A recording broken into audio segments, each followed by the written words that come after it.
Assalamualaikum warahmatullahi wabarakatuh. Berikut ini ada Habib Bahar bin Smith. Beliau ini menyebutkan beberapa karomah Habib yang benar-benar di luar nalar.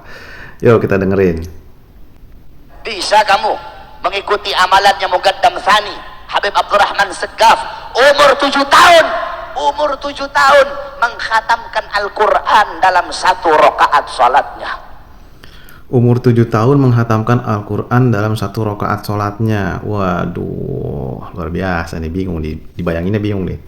Soalnya saya pernah ada di masjid tuh, dia di masjid itu mengadakan hataman Al-Quran. Jadi dia baca Al-Qurannya start dari subuh, habis subuh ngatamin nih. Dan ternyata sampai asar tuh belum kelar, belum habis. Dilanjut lagi besoknya. Nah ini gimana ceritanya 1 rakaat khatamin Al-Quran? Berarti sholat-sholat yang lain terlewat. Misalnya dia dari sholat subuh, berarti sholat zuhur lewat.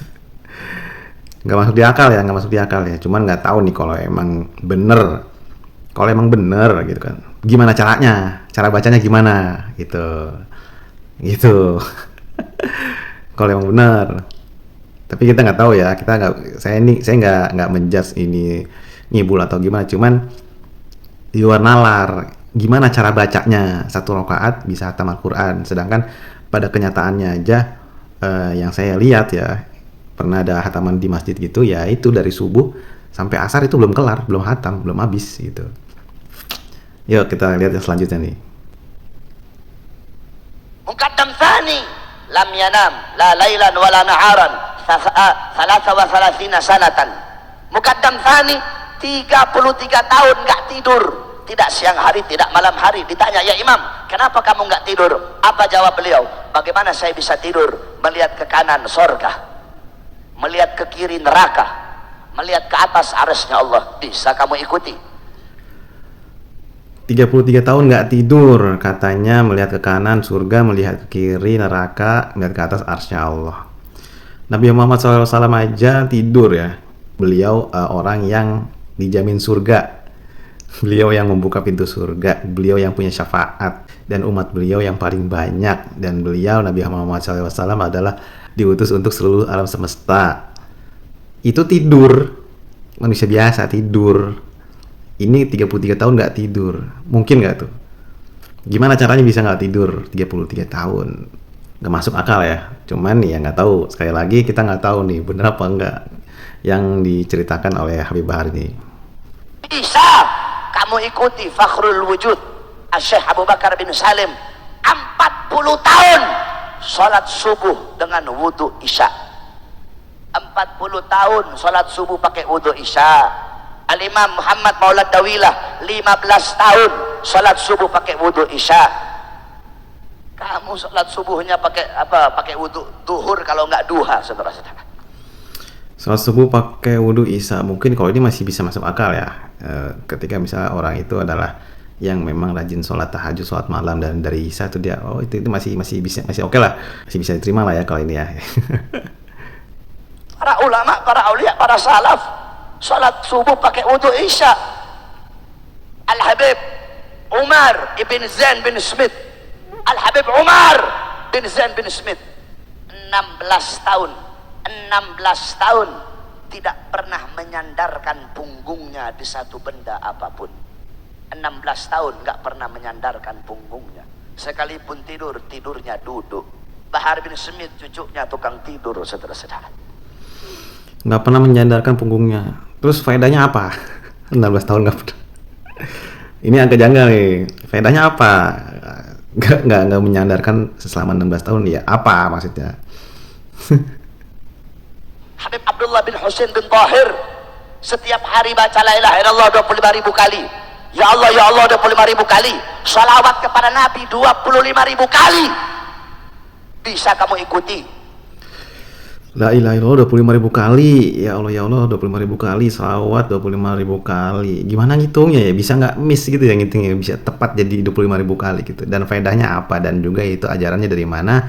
Dalilnya dari mana baca gituan sampai 25.000 kali? Apakah Nabi yang nyuruh? Apakah para sahabat melakukannya?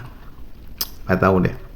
Al-Habib Ahmad bin Zaid Al-Habsyi selama puluhan tahun cuma makan roti kering pakai minyak samin, saudara-saudara. selama puluhan tahun makan roti pakai minyak samin. Faedahnya apa? Dikasih banyak makanan yang halal yang baik, kayak cuman makan berapa roti aja, terus faedahnya apa? Bisa kamu ikuti beliau-beliau para ulama, para salafun saleh.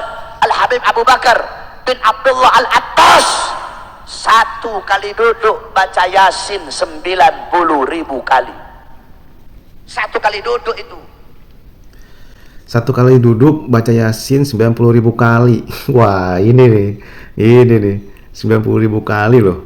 90.000 kali loh, bukan 90 kali ya, 90.000 kali baca Yasin. Taruh baca Yasin itu 5 menit, 10 menit.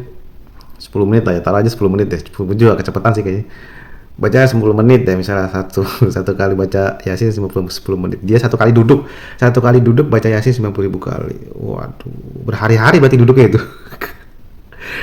Ya nggak mungkin lah itu 90.000 kali sehari kelar baca Yasin, nggak mungkin. 90.000 kali itu berhari-hari pasti. Berarti itu dalam sekali duduk ya, duduknya dia sekali mungkin berhari-hari ya, mungkin ya, itu mungkin.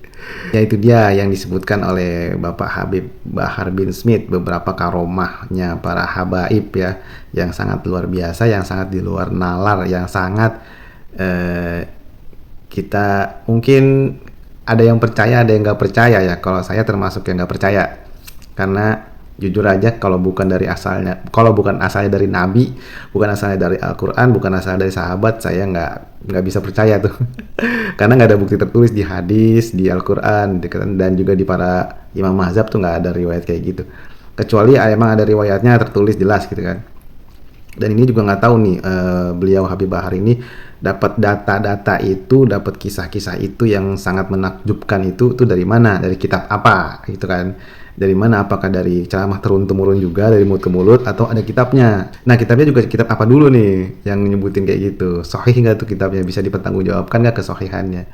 Cuman ya sekali lagi ya, saya sih kurang yakin kalau misalnya yang sampai segitu luar biasanya, karena manusia yang paling terbaik di dunia ini adalah Nabi Muhammad SAW, dan Nabi Muhammad SAW nggak sampai segitunya. Apalagi yang disebutkan itu kan yang habaib ya, Habib ya, berarti kan itu yang mereka akui sebagai cucunya Nabi bilangnya ya. Berarti kan Nabi harusnya lebih luar biasa dong daripada cucu-cucunya ya kan. Karena berasal dari Nabi aja yang manusia paling mulia, yang udah dijamin surga dan dijamin dapat telaga Kausar ya kan. Allah udah dijamin telaga Kausar buat Nabi Muhammad SAW di surga nanti.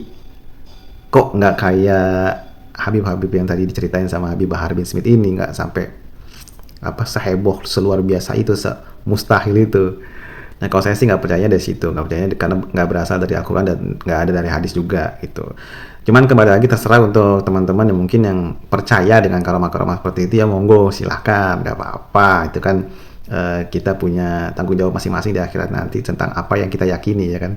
Ya begitu aja informasinya, semoga bermanfaat. Assalamualaikum warahmatullahi wabarakatuh.